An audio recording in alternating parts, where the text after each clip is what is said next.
I'm on the phone with Jim Herrick, and he's like, Dougie, you've always wanted to be a Bruin. You know the 8 clap. I was like, actually, Coach, I always wanted to go to Duke. Like I said this to the UC. Like, what an asshole.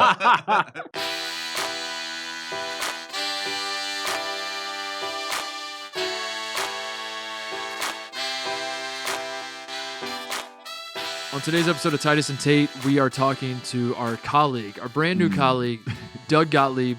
Feels weird to say that. It feels very weird to say. Which part? That we're talking to Doug Gottlieb or that he's our colleague? All of the above. Yeah, seems strange. Seems like Doug Gottlieb would be the kind of guy that would listen to us and say, they don't know anyone. Yes. They don't know anything. Yeah. What is wrong with these guys? And to that we would say, Doug, come on the show. And now Doug's on the show. So I cannot believe we talked about it straight out of the gate that I was so nervous to talk to him because not that I'm scared of him, but just like anytime someone that I've made a lot of jokes about is eager to talk to me, I get a little like, okay, what's going on? Yeah, he did here? walk in and say, I'm ready for this. I'm prepped for this. Yes. And so I was a little nervous, but it was the best interview we've ever done. And I'm not saying that to get you guys to listen. You don't have to listen. I don't care. It doesn't matter to me.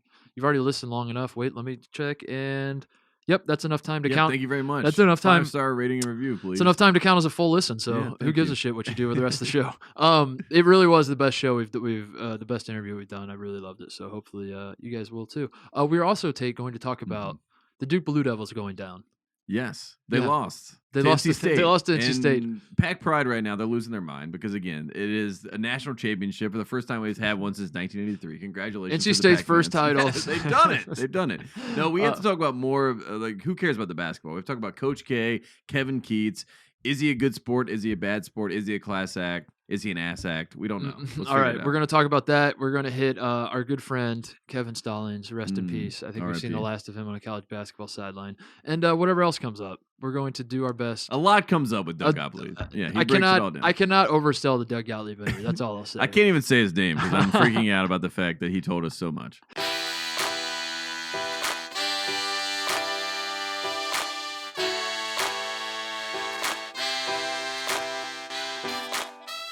All right, it is Thursday night here in Los Angeles. We just watched Ohio State lose at Iowa. Don't really need to talk about that because there's more important things to talk about, Tate.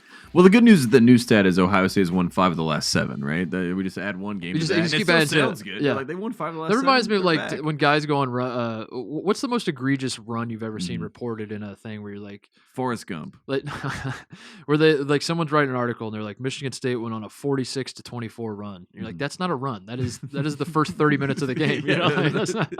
Well, they do a bad job with those graphics because some of them are built in and then you just see them pop up at the bottom. It's like has not scored in 12 seconds. It's like, they got the ball. That's kind of normal. That's not exactly noteworthy. They were scoring right now, honestly. Those are fun. Duke lost, Tate. Let's get to it. I know you've been chomping at the bit over there. Honestly, I have not been chomping at the bit because in years like this in the triangle, right? People turn off. They're like, if our team is out, North Carolina is out this year. I don't care about these two teams. I hate playing each other. I don't want to keep up with it. As my mom said, she went to church the other day, and a State fan came up to her and said, "How about them heels the other night?" You know, after the Duke game. In church, and then of all places, my poor mother had to yell back at this lady, "What happened in Raleigh?"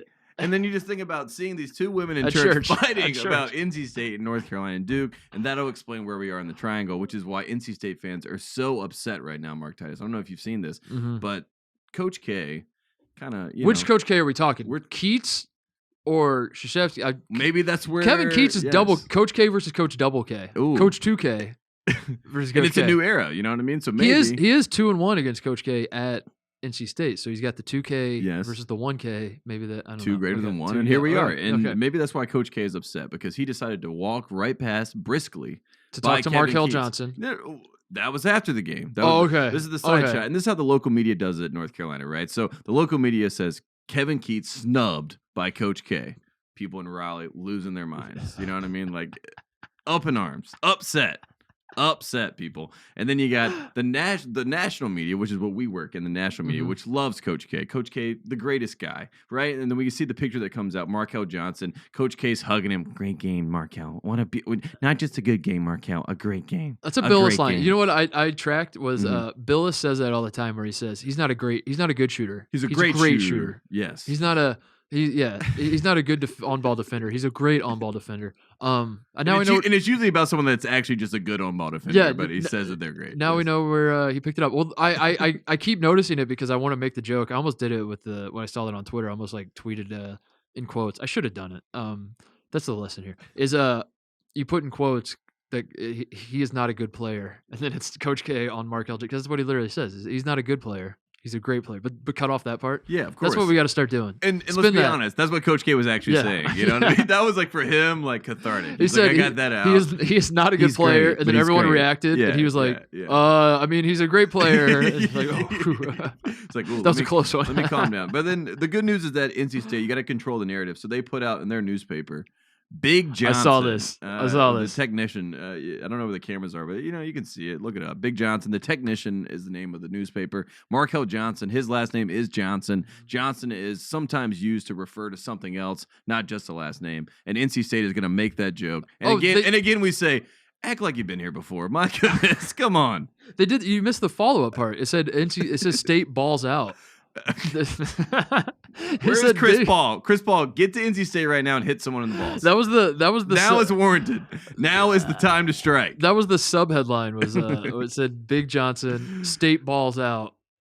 It just doesn't look good for the rest of the season for NC State. It does feel like this is the apex. And as someone who's watched that team in Raleigh win a lot of times against Duke, they do get very excited about this win. Yeah. And things tend to go the other way, south, as they say.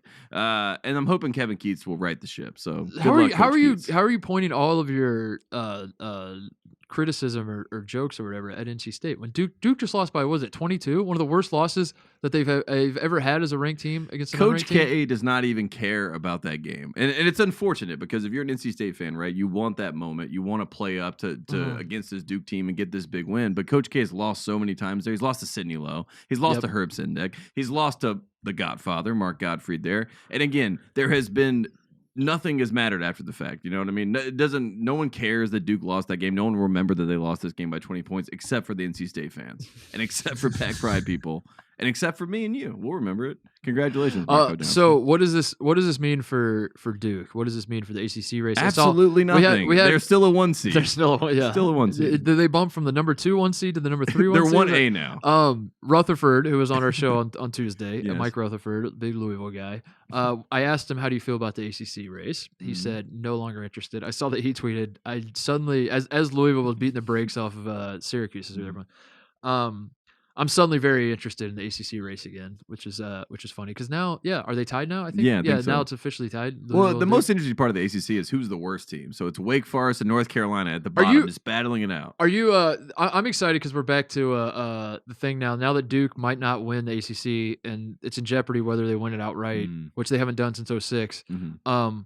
We get more of the Duke fans explaining that the ACC doesn't actually crown a regular season champion. That's a big thing that happens. Yeah, the tournament. I got into it on Twitter because I tweeted something when Louisville lost to Georgia Tech. I was like, "Wow, Duke's going to win the outright ACC." And the Duke fans were like, "Actually, as it turns out, yes." And that was not Mark Titus doing that. We have an actual clip of a Duke fan that sent it in to us. Sir, as it turns out, the ACC is the only conference in college basketball. And I was like, "Bitch, go look up in the rafters at Cameron Indoor Stadium where they have all the regular season banners hanging." So, kiss my ass. That's what I would say to you. Yes. The Bob Knight approach. Yeah, right. So we get that now. We're gonna have more of that. Those Duke fans are gonna ramp it up. They're gonna be like, "Who cares about the ACC anyway? We win national titles at Duke. We don't win regular season ACC titles." And then Louisville's gonna lose one of these games down the stretch, and then all of a sudden Duke fans are gonna be like, "Never mind, we do care actually, and we won the ACC." It's a fascinating point. No, sir, you kiss my ass. Well, it's funny that you're bringing up Duke fans, right? As if they exist. So Duke fans don't exist. There's bandwagon Duke fans, and there's people that went to Duke, and usually like the people that went to Duke you never hear from because they're doing rich people stuff or not rich people, sorry, wealthy people stuff all over the world. And what's happening now is we have the second generation. So in Raleigh last night, I heard a friend that was at the game, State fan, big old State fan, man, good game from the Pack last night, loved it. Anyways, Russell was telling me about what's going on in the building. I'm like, Russell, what did it look like? He's like, a lot of Duke fans in there talking all that junk. And I was like, well, I think we had this moment, right, for the first time that Duke has boots on the ground, right? They have infantry. They have soldiers on the ground that are in the building that are making noise for the first time. And so they had to deal with the first time. The first The time I've first time. seen it, you know what I mean? They're like, they don't go to games. You know, we will watch it on Skype or whatever they watch it. I don't know. But they're in the building, so they had to deal with that defeat. And apparently they were talking all types of junk. And there was a lot of Duke fans more than usual in the PNC Center. It used to be the RBC Center. Congratulations to all those Duke fans, because it's nice to be a part of something new. It's not nice to be a part of like a bandwagon that is so fresh and ripe, and then to lose to NC State and deal with them head to head. They now know what it's like. You can't out argue a State fan, because you can never win that argument. And it's good when they actually win the game and they don't wrestle with a pig. He'll get you dirty and he'll like it, as they say. They love it. They love it. They love wrestling with pigs. Yes. Yes. An agriculture school. Duke is they definitely blew their chance. It's not about Duke. It's always about Duke. No, it's about K. Always about Duke. It's about K. He made the story about himself again. He's like, I'm going to be a bad sport here, a good sport here, and then you figure it out. How much longer until duality? How much longer until I'm not going to make the joke about K having back problems, but I do think there is a certain window of time where it's going to come out that like Alex O'Connell he coughed twice within 20 seconds leading up to that game, so that's why Duke was a little off. I think we're gonna get that story. I think Vernon Carey was definitely not feeling well. I think it's the next game. I don't know who Duke plays next, but I think the post-game press conference of the next game Duke plays, Kay's gonna be like, "It's good to get everyone healthy again." He's gonna throw the bait in the water, and then some squid journalist in Durham's gonna be like, "Coach, what do you mean by good to get everyone healthy?" He's gonna be like, "Well, I didn't want to make a big deal about it, but yeah, Alex O'Connell had a little bit of a cough, little stomach bug, against NC State." Coach, are you saying that's the reason you lost? No, all credit. I'm not saying that. I'm not saying that. All credit to NC State. Am I saying that? He's like, starts pointing, like, get him out of here. Kicks him out of the room. It's like tough to be a journalist. Tough to be a journalist there. So you, what are your emotions in a game like this when Duke and NC State are playing? You always pull for the public school. For people that don't know, NC State fans, they don't know. So if for anyone else out in the world, if you're a public university in the state of North Carolina, you pull for other public universities, and you don't like other private universities. It usually comes from a socioeconomic standing, like myself, where you're just like, I hate those kids. Eat the rich. I wish, maybe I could go there, but I don't like them. Wake Forest, Duke, they're in that little plateau there. Wake Forest has kind of moved to Winston-Salem. They don't really care. We've talked about this. Bring back the rhombus. Bring back the rhombus. But Duke is still here, and NC State and North Carolina, they should hate. You know, it should be just like both sides. Hate. But instead, State, they can't look up. They just look straight. So they're just hate. We're like looking up at the stars because we're dreamers. We're like, oh my God, hate. And it just ends up being a whole like convoluted thing. But the State hate comes at us. Our hate's here. Duke, they hate themselves. So let's just turn the hate back at here. No, I'm kidding. But it becomes all messed up in the end. And the funniest part about it is that the storylines continue. And I'm always worried that it will end when Kay leaves or Roy leaves or, you know, but regardless, the teams and the schools are the stars. So State will always hate Duke and hate North Carolina and vice versa. And that's a beautiful thing. Well, congratulations to the North Carolina Tar Heels on the big win. Yeah. I mean, look, we're not celebrating. We're laughing, but we're not celebrating. Any other thoughts? Should we get to Gottlieb? What? Jim Boeheim, he had some thoughts on Kim Palm that I just want to tease for next week. It was after the Louisville game. Yes. And he was getting asked some questions about the zone and Buddy Boeheim and the percentage rate that people score on Buddy at the top of the zone. I think 35% is what Kim Palm is saying. He's not happy about it, but I just want to tease that for next week. We got to get to Gottlieb, but next week we got to talk about. We're gonna talk about Jim defending his son. Yes. Anytime Jim Boeheim is defending Buddy, it's a good day. All right, here it is. This is our interview with Doug Gottlieb. Do we need to set the stage in any way? I'm trying to think. I don't think so. You guys know Doug Gottlieb. Simple as this. Doug Gottlieb wanted to go to Duke. Yeah, Doug Gottlieb. That is the hook. You will find out in this interview why. As I said, it's my favorite interview we've ever done. He was very open and honest and talked about everything. Yes, even the credit cards. Yes, and we were told beforehand he would not talk about these things. And it turns out Doug didn't get the memo. He's like, I'll talk about whatever. He was great. We loved him. Make your own opinion. Form your own opinion. Yeah. Listen to it. Here it is, our interview with Doug Gottlieb. All right, joining us in studio is the first guest we've ever had on the show who I fear might throw punches at me. Yes, absolutely. He came in ready to throw a punch. Or just, not at me, just in general, Doug. So we set this up. It's Doug Gottlieb, by the way. Yes. If you couldn't tell, college basketball legend. Yeah, absolutely. Really? Yes. Right. People know who Doug Gottlieb is across generations. I don't know across generations, but I appreciate it. Yeah, no. When we set this interview up, and our producer said you were coming in, I was worried for this reason. I may or may not, over the course of the last 10 years that I've been producing content on the internet, I may or may not have made a few jokes at your expense, Okay. and I you know. don't care. I'm aware, but no, yeah. So what Credit is your card attitude jokes? towards? Because I wanted to Were they start. how many were credit card jokes? 0 credit card jokes. Yeah, no, that's okay. low. Yeah, That's yeah, low. yeah, That's low hanging fruit, UCLA dude. Here's joke. what you don't know, okay? Okay. I don't make jokes about that. This is what you Yeah. don't know. My dad was a walk-on at Ohio State. Was he really? Yeah. Oh my god. And they were. I mean, it's when they had John Havlicek and Wow. Is that and- true? yeah. I mean, Yeah, ask Hondo. Ask Hondo. My dad died like What? almost 5 years ago, and then I inducted Hondo into the College Basketball Hall of Fame, and I shared like a couple card rides with him, and he was like, it was the coolest thing. He's like, your dad was actually a really good player, and like I always thought like because my dad was like a New Yorker, smaller than me. Yeah. You know, he's like a walk on at Syracuse for a year, and then he told me some bullshit story about, which might be true, that he took a charge on a scholarship player, so he got kicked off the team. That's a great story. That's the best I story don't you know. can So have. then he like he was just my grandpa was like an accountant, became a car dealer. He thought my dad was nuts because he loved basketball. Yeah. So he's basically like, you go figure out what the hell you want to do. So he went to Ohio State. Yeah. And he was a walk on, and he was roommates with Jimmy Dowdy, who's one of the best players. And of course they went back to back Final Fours. I mean.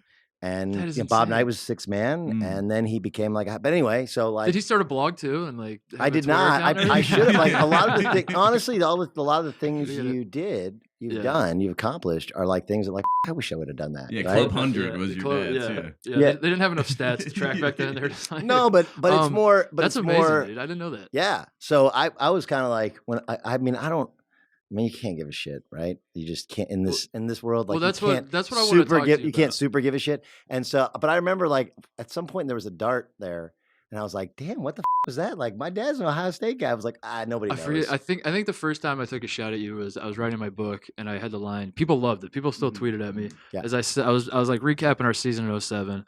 And I said, all the college basketball experts, and then I put in parentheses, and Doug Gottlieb, thought that we were, and it was just like a little drive-by, like, he's not an actual expert. People love that. They ate it up. And I think you just get caught in this trap of like, oh, people like that. I should keep doing that. And then, I don't know, I really want to talk to you about like the idea of you just, not even the credit card thing. I don't even care about that. Just in general, people seem to like attacking you. What is it about that? How do you handle this? It's really like, crazy. why is this your brand? No, I don't know. Is this why? It's a great question. That's what you're here to figure out. No. I mean, leave Doug alone. Mark, it's a really good question. Yeah. Like, look, I tweeted that shit about Andrew Luck. Yes. I know. We did like 20 minutes on our show about that. I mean, I guess. I mean, like, my ego would like to say, like, maybe my opinion matters. Maybe I know how to word things that just say that one thing where it pisses you off. Yeah. I'm that guy. So I honestly don't know, but it's crazy. Like, and all these idiots, they make it better for me I've been doing this for like, what years is this, dude? Like 17 years now. And these like Boeheim calling me out, Roy Williams calling me out. Like, if you really want somebody to go away, don't say shit.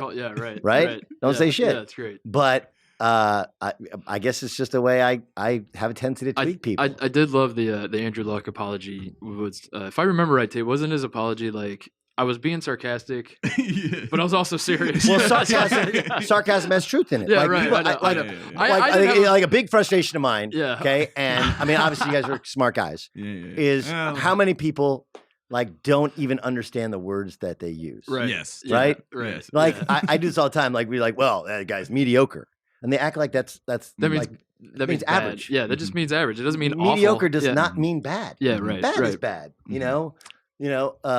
But mediocre is average, right in the middle. But anyway, I mean, the same goes for other words that you use, and like, look, I went after Boeheim a long time ago, and they didn't play anybody. Like.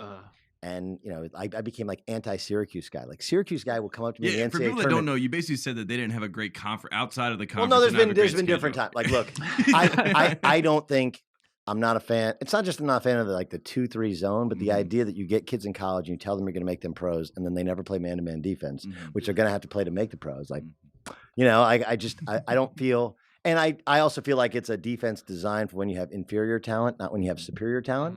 And so one of the reasons I hypothesize that they've been beaten, they made some runs in the tournament recently, but it's really been once every 10 years he makes the Final Four, despite having highly ranked teams.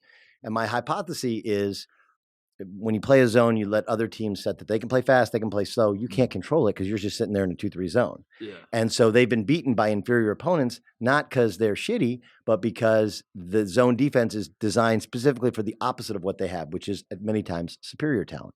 Anyway, so somehow I became like anti-Syracuse guy. And I'm telling you, like one year I was at the Final Four with the last time they went to the Final Four. Remember they came back to beat Virginia? Yeah, it was 2016, right? They choked the shit out of it, right? Exactly. Yeah. And I had them like not in the tournament. And people can't also understand that like just because you have somebody not in the tournament doesn't mean they can't win a tournament game. Right. Like I when I was at CBS, I said like UCLA, like nobody with a pulse. Some of the idea nobody has a brain or with a pulse or whatever thinks UCLA belongs in this field, with the exception of the committee. You know. And then we come back to pick the games, and I picked them to go to the Sweet 16. People are like, well, that's hypocritical. Like, no, it's not. It's all about the matchup and a little luck. I'm with you. I'm tracking. So anyway, but I became like anti-Syracuse, anti-Bayham guy. Like, how about this one? My grandma, my grandpa, my mom, my dad for a year. Wait a second. You have ties to everyone that you call out. Is this one of your things? No. You find the ties and then you call them out? Okay. Well, my brother and sister did go to UCLA. Yeah. But I know, here's the honest to God deal. When I started this thing, I grew up in Orange County. Rome was on late at night. He just started to kind of go national. I remember when he was local. You know, we all grew up in like Vital was the shit, right? Yeah. But Vital was, oh, it's awesome. To tell you, this guy's awesome. That guy's awesome. This guy's awesome. Oh, baby. So that shtick is taken. Yes. Right? Yes. Like it's just Shevsky. Like that's taken. That's pretty good. Right? So I now this is a true story. My high school coach is a guy named Andy Ground. Andy Ground's now the head coach at Saddleback Community College. It's usually the best program. He's on probation because paying kids. Anyway, he's not paying kids. He did some other shit that he got in trouble for. But anyway, he's won a couple state championships. Let's call it even paying kids. He's a great coach. He bought a house, and I had a high school teammate who followed me the following year to Notre Dame. He also transferred out. He did not get in trouble. Anyway, I think we're in high school and we're watching March Madness, and he's like, "You're going to do that someday." Huh. And I used to announce my own games when I'd play in the driveway. There's a guy named Garrett Phipps who lived down the street. He had the flat driveway. I had the Orange County driveway like this, so we never had a hoop. So I grew up shooting at this other guy's house, like at all hours of the night. And I used to announce the games as Howard Cosell. This is Howard Cosell, right? You just call yourself? No, like, I just do Howard Cosell. But as you're playing though, you're like, and Gottlieb dribbles to the right. Gottlieb passes the ball to Mason. Mason passes the ball to You're Atchett, saying right? this oh my God. Right? Yeah. And then I'm not sure you guys you're not a West Coast guy. So No, you know, no. you know the plant, the bird of paradise? No, I don't. I'm not aware. They have these big like tropical leaves. My mom had them for my house. So I swear to God, this is kind of embarrassing. I would announce myself for the game. I come out of my front door, and I would do the leaves. I would do low, and I would do high. This is Bill Walton's dream. Why did you not go to UCLA? Oh my you were God. built for UCLA. I can tell you that if you want that story, I can tell you that. I didn't go once, and they didn't recruit me the second Davis, time. right? That was the second time. Okay. So UCLA, when we moved out here in '81, my dad was an assistant at Long Beach State. Tex Winter was the head coach. Craig Hodges was their best player. Wow. Here's a great Tex Winter. 3-point champion, Craig Hodges. Yes, and Craig Hodges literally did not miss a shot in practice before the season. And my dad's like, this is the best player I've ever seen. Then we get in the game, and he was... This is the Jack White. But he doesn't miss in practice. Yeah. Doesn't miss in That's practice, Jack White. but he can't. Yeah. So here's a real quick tech story is I'll never forget my dad told me the story. He's like, the hardest thing you are ever going to do in coaching is if your head coach is not committed. And I was like, what do you mean? He's like, well, Tex Winter was so into the offense. And if you know anything about triangle offense, they completely reprogram you. Every drill you do, you're separated by 15 to 18 feet. Every cut, every passing drill, everything. So you have this perfect spacing. But that's all he cared about was the offense. So he's like, Bobby, you coach defense. And he'd walk out the gym and go home. Right? So shocker, they were like, the NBA they were an coaching method unbelievable now. offensive team, terrible defense team. Why? Because the head coach wasn't even at practice then. Anyway, so well, my dad, they got fired in '84. He went up to Oregon State for a year. He came back. He was like coaching like minor league shit and summer league and around. And he started like a youth program. And they started to have this before as AAU teams, travel teams. And, Adam Keefe, who went on to start him in the NBA, he played at Stanford, was one of his first great players. LaRon Ellis and Tracy Murray played for him in this against the Russians. They played in Irvine. So it's a lot of cool stuff happening. And I don't know and he befriended Sam Gilbert, And Sam Gilbert is the famous non-alum. The booster. Yeah, the booster Most of our behind listeners, UCLA. we've done a good job of filling our listeners in. Yeah. So Sam Gilbert, for people, like they're younger, they don't know history of basketball. I mean, the story was that John Wooden was a 500 coach until Sam Gilbert got involved in UCLA basketball. And all of a sudden they started getting players from the East Coast. Yeah. Shocker, they start winning national championships. Lou right? Alcindor, yes. Well, before that, you get Walt Hazzard comes from Philadelphia. Like, why the fuck would you come from Philadelphia? I mean, I guess why wouldn't you UCLA? But this is back in the day. Yeah. So my dad kind of befriended Sam. And then we had season tickets to UCLA for 20 years. And my sister was a cheerleader. Mhm. And so I was never that good. Like I was like one of the first holdbacks. Yeah. Todd Murnovich was a holdback, and then my dad's like, "You're going to stay back in 8th grade." Yeah. So I grew late, and my freshman year I was okay, and I was like a backup on his AU team. And then my sophomore and junior year we were really, really good. Like my junior year we were loaded. We had Miles Simon, Arizona national championship, J.R. Henderson, UCLA, still playing in Japan. Kriston Johnson, his dad, Marcus Johnson. Kriston started at UCLA. Tony Gonzalez. Like we had a squad. This is your high school team? No, it's AU team. Oh, AU team. Okay. So at that time, This is California. We don't care about high school teams. Well, we used to like play in a regular high school team. There's Mater Dei and a couple others, and then you play on. There's like one of 3 or 4 AU teams. Team LA or Slam and Jam, ARC, which is the Valley. And then we were like Team Orange County, the Orange Express. And then there was a couple others, like Keith Van Horn was Team Avia. You remember Avia? And I'll never forget, like we played against him. I was like a junior, and we played against him in a tournament. And all of a sudden, J.R. Henderson got dunked on by a white guy who's like his size. I was like, who is that? Yeah. Like, Keith Van Horn. Like, never heard of him. Literally, like he didn't grow up on the circuit. Like the circuit was Toby Bailey. That's kind of how Gordon Hayward was, by the way. Yes. He was the same way. He didn't really play AAU basketball at all. He was really big into tennis. I went to high school with Gordon. He was 2 years younger than me, and he was 5'10" when I was on the team with him. And then I graduated, and he has a big growth spurt. Still never really played AAU. That's why he went to Butler. Is Brad Stevens was the first one to offer him. Right. And then all the other schools started coming, and he was like, "Nah, I like Stevens. I'm gonna stay with Butler." It was the same sort of thing. Like, no, he's probably the best player in the state. No one's even heard of him. I mean, Kawhi Leonard, another pack. Yeah. My brother was at Cal. He had recruited him. He wanted him, and Mike Montgomery's like, he's a center. He's too small. I mean, everybody passed. Klay Thompson played for my dad in the pump some, but he had a reputation of being soft because he'd play with the pumps, and the guys wouldn't pass, and so he kind of shut down. He's like, F this. And so my dad had to call Tony Bennett. Yeah. And because he'd known Dick forever, and Dick Bennett, make sure. Yeah, right. It's a great drop. We'll use that for. He'd known Nick forever. Maybe it didn't come out that. Anyway, and he's we're like, smart guys here. People will get what you're talking about. But I'm like, he literally had to convince him to take Klay Thompson. Yeah. Who's the best player he's ever coached, yeah. right? It's just crazy. And guys develop at different stages and they're different ages, and that happens. So anyway, fast forward, like I'll never forget this. My junior year, like UCLA is like kind of recruiting me. My sister's literally a cheerleader, so it's super creepy to go to games because like guys that are my age that are recruits are like sitting there in the recruit section. They're like checking out your sister. Yeah. And that year she was actually on the dance team. And the dance team then, they're not, the cheerleading team back then, she would tell you they call it Noah's Ark. They'd have like 2 blondes, 2 brunettes, 2 redheads, 2 Hispanics. Because UCLA, it's PCU. Like PCU was basically based upon UCLA. But the dance team was just cute white girls, right? And they're wearing basically like bodysuits. So, like I'm 17 years old. Here's my older sister in like a bodysuit, basically wearing nothing. And I'm like sitting next to all my friends, and it's really uncomfortable. So you're like, no way I'm going to UCLA. Well, no. I wanted to go there. Like my brother was going to go there. He was going to walk on. We were close with the Herricks.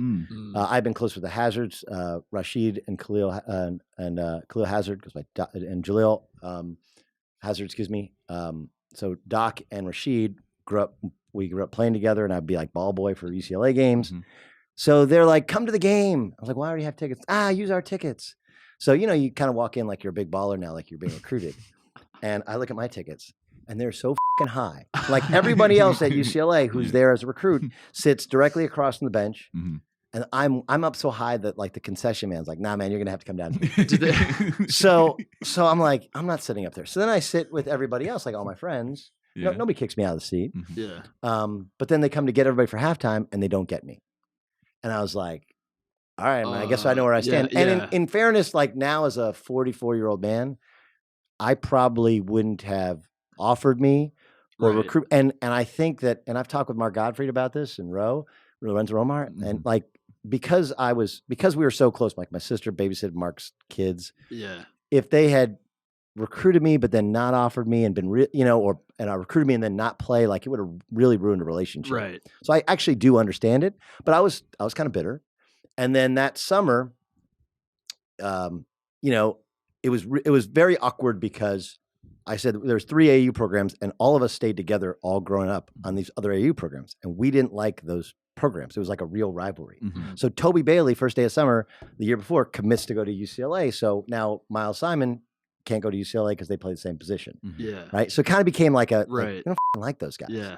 And I like Ed O'Bannon was there at the time, Charles O'Bannon. I like those guys, but they didn't really play for my dad. So it was weird. So, and this God's my witness is a true story. You asked about saying things that piss people off. What did you say to Mark Gottlieb? Not Mark Gottlieb, Jim Herrick. So 1994, Las Vegas Invitational, I go and I ball out. Mm-hmm. Like, I get back from ABCD camp and I've blown up and everybody's offering me. And now I'm like a national recruit. What does ball out look like for Doug? Like 6 points and 17 assists? No, Or... dude, you think I would get recruited to Dude, Notre Dame? You and- average more assists than points, Yeah. which I was going to call you out on. You're selfishly unselfish. I couldn't. I mentally, like, you went through shit. Like, Yeah. you get to a point where you mentally make yourself not being able to shoot. You're like petrified of the idea of missing and being taken out. Yeah, I didn't like being taken out. I was going to accuse you of being just like a I was cis guy selfishly because, unselfish. Yeah, you're like, no, if I mean, leave Eddie the country Sutton, and Eddie Sutton, assist- like, you're the most selfish, unselfish kid I've ever seen. Yeah. Stop trying to make look. Trey Young does that where you extra couple bounces. Scott Right, Skiles. yeah. You know how you knew how to Yeah. hold it and just an only pass for the assist. Exactly. But it's like, well, hey, dude, you won't let me shoot. You won't let me shoot, and you won't let me pass the way I want to pass. Right. So exactly why am I out here? You know? But no, I mean, like in high school, like 20 something, 15 assists, All right. AAU ball, like dudes you can't press me, can't guard me, have super confidence. I played with a guy named Mark Seaton who went to Stanford, and he was actually the one who turned me on to Notre Dame. He should have gone there. He's a great dude. So we get back, we played some Dallas team, and the phone rings, and there's this massive thunderstorm. What is it called? The haboob? They're called a haboob. Have you ever seen a haboob? I've not what? Oh, dude, you got to go to the desert and see a haboob. A haboob? A haboob is like a desert, like a monsoon? Like yes, you monsoon. Okay. And I mean, it comes All in right. and it's nasty. So people can go up, look, like in July, like July 14th, 1994. There's this big haboob, and we're staying at the Las Vegas Hilton, and the Hilton sign was the biggest sign in the country, the world or something, and it collapsed. Ooh. Right? Yeah. It collapsed. And I'm on the phone with Jim Herrick, and he's like, Dougie, you've always wanted to be a Bruin. You know the 8 clap? I was like, actually, Coach, I always wanted to go to Duke. Like I said this to the UC, like, what an asshole! Like, who says that? Best Duke answer ever, That is- though. Yeah, that oh was my good. God. Well, like, look, I grew up. My dad's an East Coast guy. Like Bobby Yeah, I Hurley always was wanted to go to Bobby Duke. Hurley was my guy, right? And like, I don't know if he was being honest or I think he was being honest. Like Coach K came to my dad. Wojo was the year before me. Mhm. They'd taken Wojo. Yeah, you would have been perfect at Duke. Yeah, I mean, I would slap the floor. And How Yeah, much lose yeah. people shit. hate you if you went to Duke? Oh my god! Oh my god! Like, holy But shit. I'd be That is coaching. I'd be unprecedented. coaching right now, right?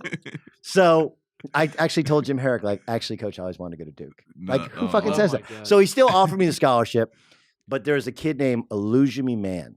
Mhm. And of the guys in California that were like washouts, like he's a name that Shea Cotton made it in college, never made in the NBA. He was cover of Sports Illustrated. There's a guy, Stace Bozeman, who played quarterback at USC, and he got in trouble, went to jail, but he was a great player. And then Luge was class of '96, was best point guard, 6'4", from Santa Ana, California. And he was like, "Don't worry about Luge.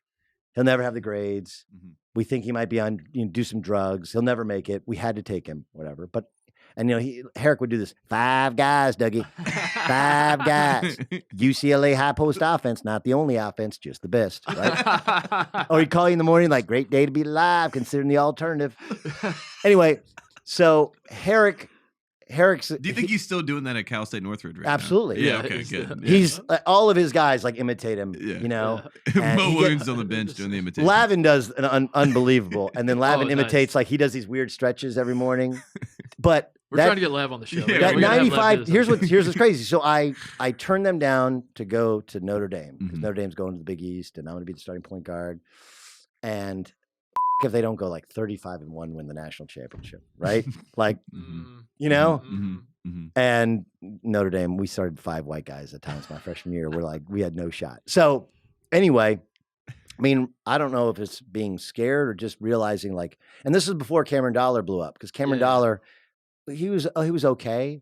I mean, he had the best game he played in his life was the national championship game. And that's because Arkansas pressed him and you couldn't press him. They had all those athletes, but it wasn't because Cameron was there. Barron hadn't grown yet. He wasn't like a star yet. It was that they had already taken a commitment from Lucian McMahon, and Herrick's whole thing was like, we play the best 5 guys. I was like, well, Coach Herrick, I'm 5'11.5", 6 feet tall. I'm not one of the best 5 guys. No, it's not I just wanna I'm play, best. Just the reality of I only play one position. Right, You can't yeah. play 2 point guards. I'm Yeah, too right, little, right. right? Mhm. So, but their style of play was awesome, and so I turned them down then. And then when I got in trouble at Notre Dame and I came back, they told me that if they didn't get Baron Davis, they would offer me a scholarship, and they got Baron Davis. So was kind of a better player than me. So Was it as simple as that though? Because the story, like when it came out, right, there was like a bunch of LA Times. It was like you had, like you said, your family was involved at UCLA, and it seemed like it would have been a UCLA push. But was it behind the scenes stuff with Gottlieb and everything? Like you said, like it would have ruined. no, Gottlieb was gone. Yeah, This is okay. after I think. When is he? Is he gone? No, he wasn't gone yet, right? Okay. Because he signed. I don't know if you guys remember, but Barron's sister actually worked in the basketball office, and Herrick sold he sold his car. His son sold his car, and Barron was driving. Okay. Sold his Yes, car. yes. And it was like front page of the LA Times. Yes, that's what it was. Like it was the worst. Like it was.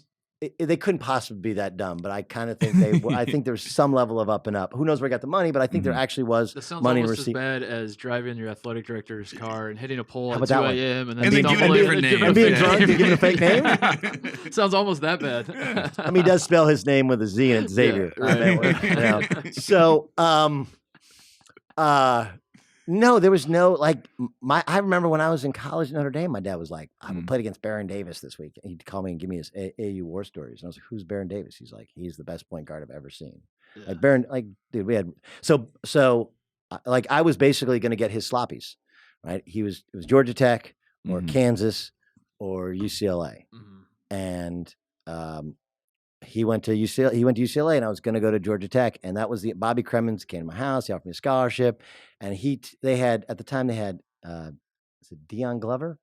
They had Deion Glover was coming in, and Deion Glover was a senior, and Matt Harpring was Deion Glover was a senior in high school, and Matt Harpring was a junior at Georgia Tech, and he straight up told me like, hey, if Matt Harpring goes pro and Deion Glover doesn't come here, I'm getting fired. Like, don't come here. Love Bobby Cremins. That was, Yeah. that's Bobby Cremins. I love and that. so, Still Bobby Cremins' court. Still, Yeah. yeah. oh, That's and fantastic. for it to be a point guard, Yeah. like, dude, Yeah. I mean, Travis Best, Stephon Marbury, Mark Price, like you kind of go through it. Pretty amazing. So that one fell through, and Eddie Sutton's on the line. no, actually, then I was going to go to Utah Oh. and play for Play Rick. with Keith Van Horn. Play The for man Rick, that- yeah. and they had Andre, and so Andre, like, again, do you know he was a Prop 48? So he went to Bourbon Day High School. Yeah. So this is back in the days of Prop 48. So in Prop 48, same thing out with Penny Hardaway. You sat your first year, but you couldn't practice with the team. Just go to school, do whatever. And then, like literally the week before I was going to visit Utah, Rick's at my house. He gets a phone call, and they changed the rule where if you graduated on time as a Prop 48, you get that year back. So he's like, I was gonna play in the same backcourt with Andre because he's like 6'4", he can guard anybody. And then they're like, well, I would do that for a year, but for 2 years it'd be stupid. You know, 2 non-shooters that wouldn't be very good. So so I didn't go to Utah. Georgia Tech fell through. Then I was like being recruited by Oregon, who I loved it up there. It was really cool. And Jerry Green was the coach. And Jerry Green sat on my couch and he's like, and there's rumors of him leaving for a Tennessee job. And he's like, look at me in the eye. I got the best contract in the country. I'm not going anywhere. I got a $20 million annuity if I coach 5 more years at Oregon. And like 1 week later, he's the head coach. yeah. At Tennessee. Like, I love Knoxville. Right. Look at my contract. So somewhere along the line, my dad had coached with Eddie Sutton in the 1960s at Creighton. And so when instead of transferring right away when I got in trouble, because I could have gone to Cincinnati or Alabama, one of these places, and sat out, I want to stay, work out, get my AA degree. And then because everything changes so much, like sometimes you go and you sit a place and either the coach gets fired, this is before the 2-time transfer happened, or just the whole landscape of a team changes. And Oklahoma State's a perfect example. So at the start of the year, my dad had me get on the phone with Sean Sutton, who was the assistant, because Sean had sat a year when they got fired at Kentucky. He didn't go anywhere for a year and play. And then he was going to go to Purdue, and then he sat and he went to Oklahoma State and he had a really good career. So he had me like pick his brain on like what drills he would do. How do you like manage like not watching games? And so I had this kind of whole plan, and I practiced with my high school coach's junior college team, and then I would help them coach. And then like, I'd go, my brother was at Cal Poly San Luis Obispo. So I'd go up. I had a girlfriend at UCSB at the time. It's a great trip up. Great trip, right? Yeah, great trip. The 101, stop in Santa Barbara, see the old high school girlfriend, then drive up to Cal Poly San Luis Obispo. Yeah. And then, and they were good, and go to Firestone Grill if you're ever in Slow. You guys ever been to Slow? Yeah. Amazing I've been up place. there. Yeah, What it a is. fucking- Yeah, it's yeah. total gem. It's fantastic. Anyway, so, and then come back, see the girlfriend on the way back. Mm-hmm. And then I would listen to sports radio the whole time. And this was right when like, Jim Rome is burning at this this point. this was like when Game Night, which was the first show I ever Okay. did, just started at ESPN Radio. Mm-hmm. I listened to those guys for Tony Bruno and Chuck Wilson for hours. So, so then at the start of the year, they had 2 freshman combo guards, Joe Adkins and Estelle Laster, both in-state kids. And they're like, we're pretty good at point guard. We'd love to have you, but we don't really need you. And then by the end of the year, it was pretty apparent they weren't point guards. Yeah. And so they offered me at just the right moment. Mm-hmm. And I always wanted to go to a college town. And I when I went there, I was like, well, if you move Joe to the 2 and Adrian Peterson to 3 and Des Mason to the 4, and you have Brett Robish, whose dad was an NBA player, who's a transfer from Illinois, you have like, if you move everybody down a position, like we could actually be good. And they were shitty the 2 years before I got there. They were 17 and 15. And it wasn't necessarily about me, but they just needed what I could. You put everyone in the right spot. Right. Once by you, yeah. Right. You shifted everyone. And it was awesome. It was everything college is supposed to be. Yeah, and you paved the path for John Lucas III in the next few years coming up behind you. We had Victor Williams behind me, Yeah. who was awesome, a transfer from Illinois State. And then the John Lucas story is fascinating. They didn't want John Lucas. He was at Baylor, and Baylor wasn't good. And he was like their 3rd choice. Do you remember the kid from Kentucky? What's his name? Sparks, I think his name is. Yeah, he hit the. Was he the guy that hit the? Yeah, shot he hit the shot against Michigan State. Yeah. Okay, so he started his career at Western Kentucky. Uh-huh. And Sean Sutton knew him and knew the family, knew the high school coach. And so they wanted to get him at Oklahoma State. And they're like, as long as Kentucky doesn't offer him, we got him. Yeah. Of course, Kentucky Yeah, offers. of course. Then they had a junior college guard, Jamal Brown, who was Yeah. set to come. He was a junior college point guard. He flunks out of junior college. Mhm. So they can't take him. So they're like, we got to have a point guard. And they weren't in love with John Lucas. They take him and he becomes Big 12 Player of the Year. That's crazy. I mean, that whole team is amazing. They had, Tony Allen, they only got because Tony Allen, I have a podcast called All Ball. You should listen to it. I mean, he was a total up, right? 2 different junior colleges. He didn't play sports growing up because he was always shooting dice. Almost got kicked out of one high school. It was really amazing. Like his mom kicked him out. So you got Tony, you got the Graham twins, Joey and Stevie Graham, both NBA players who nobody recruits. They just show up at their door one day, and if you would give them 2 scholarships, they were going to go. Oklahoma would only give them 1 scholarship, and it's all like sight unseen. Huh. And so they have, and then they had getting Daniel Bobick. His dad played for my dad and coach at Creighton, and Daniel Bobick transferred to BYU, and then Ivan McFarland is a Prop 48. And now they have. That was an unbelievable team. You mentioned John Lucas, but all the luck it took to get there. Yeah. How so you Sorry, I talk. Yeah. I mean, like, No, I know you guys had a what was bunch your- of shit you want to get to. Now that I was just enthrowing. Yeah, Yeah. so, bored that- bored the that's- mess out of you. Now that gets the first question out of the way. So my second question is, how much does the Eddie Sutton Hall of Fame thing, like, where do you stand on? And obviously you want him in the Hall of Fame, Yeah. but like, have you? I wrote a piece on it a while ago. Thanks for reading it. Are we giving up? It's actually like one of the best. I pieces I've read one piece you wrote on the Athletic, and that was. Oh, that was great. about me. That was about, no, this one's about him. He absolutely belongs in. Yeah, he belongs in, but how do you? I mean, what is it? The 7th time he's been a finalist. Like, I think it's fifth. how do you continue to like? I don't It's know. so sad, man. At what Because point now you- he's had a stroke, and so he Yeah. won't be able to speak. Yeah, and it it sucks. I don't It just know. sucks because, it's like the credit card thing. Like, hey man, that was 1996. Right. It's like 24 years. I'm definitely over it. You should be over Yeah, it. right. Like the Kentucky thing, whatever happened, and like, here's all I know about Kentucky is my first year at Oklahoma State, we go to Waco to play Baylor, and we're having a good year. And our best player is a guy named Adrian Peterson. Yes, same name. It goes by Pete. He's from Little Rock, Arkansas. He's the 3rd all-time leading scorer in Oklahoma State history. Great player. It's a combo guard, like 6'3", 6'4". And we're sitting, just me and him, having dinner there's like a hotel restaurant that we can go to in Waco. Waco's better now than it used to be, but it used to have like one hotel, like 2 or 3 restaurants. So we're sitting there talking, and Coach invites us over with Patsy, his wife, to like sit with him. And this is like the first time he'd ever really done that. Like I'd been over to his house, but we go on road trips, and he'd sit with her, he'd sit with the coaches. So he calls us over, and he just starts talking about Kentucky and all the stuff that went on. And I'm like, should I be taking notes? Yeah, right. And like Pete's like, oh, women, I can't believe you're saying this shit, you know? Yeah. So, I mean, I'd love to, like, I'll tell you, I'll give you. Start with the horse races. Yeah, What was going on at the horse races? No, it was the thing he said Joe B. Hall was the head coach before him. And Joe B. Hall had 365 tickets for each home game. And he's like, you know what tickets are for Kentucky basketball? They're gold, brother. They're solid gold. He goes, so if you give the guy at the Piggly Wiggly 2 season tickets to Kentucky basketball and he's sitting down low, you don't have to tell him anything. The guys come in off the street, they want something to eat, they go get something to eat. Yeah. Right? Now you do that at the Mercedes-Benz, you do it at the Chevy place, you do it at the Ford place. You don't do anything in Kentucky. You just give your guys tickets, right? They're solid gold. He goes, you know how many tickets they gave me? 12.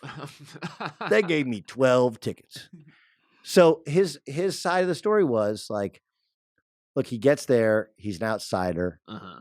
His opening speech, he said he would crawl from Fayetteville to Lexington to take the Kentucky job. It didn't go over well in Arkansas. And, you know, he was this guy from Oklahoma. He was actually from small town in Kansas. He does his all G shucks thing. He also had a drinking problem at the time. And I don't know if, like, the assumption was that, like, guys were out to get him because he cut him out of the tickets. And it wasn't like he cut him out of the tickets. Yeah. And they were told to do everything the right way. That is wow. Like imagine a bluegrass roots mutiny came about. Yeah. Right. Well, imagine if you always get tickets. Blame like the Piggly Wiggly. No, if you always got the hookup, right? Right. Like everybody's got like a guy who's got the hookup. hookup. Now all of a sudden he doesn't give you the hookup. You're like, what happened? I used to get the hookup, and you piss off the wrong guy. Yeah. And so anyway, my point is people are like hyper focused on. And then yes, he's an alcoholic. Yes, it was super. I was working at ESPN. He gets in a car crash. I knew it was a DUI. 4 days before it was a DUI. Yeah. And I had to go on TV and say he should never coach at Oklahoma State again. It hurt me. Right. But this is kind of comes from the same. You asked me why I am how I am because when I started with the idea in mind of what if somebody would just tell you what they actually think. Yeah. Mm-hmm.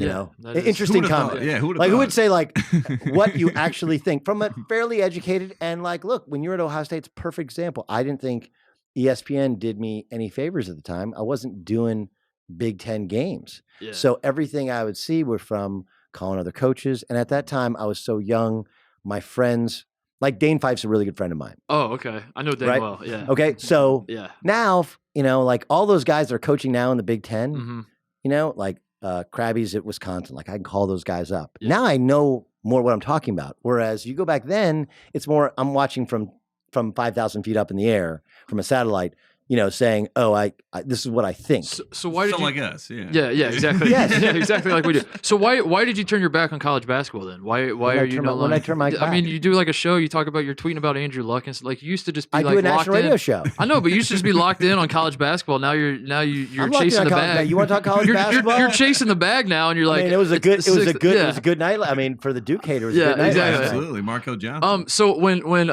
Eddie Sutton got the DUI, as you said, and you had to go on ESPN and say you should never coach at Oklahoma again, was that the start of you campaigning for the Oklahoma State job that you do every 6 months? Or is it like 6 months. No. Look, when I always thought one of three things, right? You play as long as you can play, and then you're either coach or you're a broadcaster. And the broadcasting thing just happened. Yeah. And so I was like, during the year they went to the Final Four, I was like the secret coach, right? Like, because I knew all these teams that they're playing against. Yeah. And Sean Sutton we've talked on the phone literally every day. On the way to games, he'd call me and we'd talk through scouting reports and whatever. It was awesome. And no, my thing with Coach getting the DUI was 6 months before Bob Huggins had gotten a DUI after having a recruiting visit outside of Cincinnati. And I went on TV and said, like, you can't be the highest paid member of a faculty and be drunk representing the school on a visit Right. and then get behind the wheel. Like you can't. You just can't do it. Yeah. And he got fired. And so I like everybody else shills for their guy. I love my coach. Yeah. But he was wrong. Right. And when you're still a recovering alcoholic, you're always a recovering alcoholic. He was on his way to the team plane. He got drunk on campus. You know, he ran a lady off the road, nearly died himself, but he's going to meet the team and he blew a .21. Like, I can't, just because he's my coach and I love him, doesn't mean that he's somehow above the law. You're not condemning him. You're not saying I'm done with him forever. You're just saying like you're in a position. There are responsibilities, and you can do that. Yeah. But he would teach us that you have to be there. Not just like we all say we're accountable. Like I'm accountable. Yeah, right. Okay, well, what was the actual punishment? Well, I'm accountable. You know, and I know he didn't want to lose the job, but I was just like, I don't know how you can employ. How can you do that? Any other professor, any other coach, they're gone. You can't, and when to who much is given, more is expected, right? So when I said that, I wasn't out of the program. They were like, you. Yeah. And like they had an alumni game and some people invited me back and I'm like changing and one of the coaches came in and was like, hey dude, you gotta go.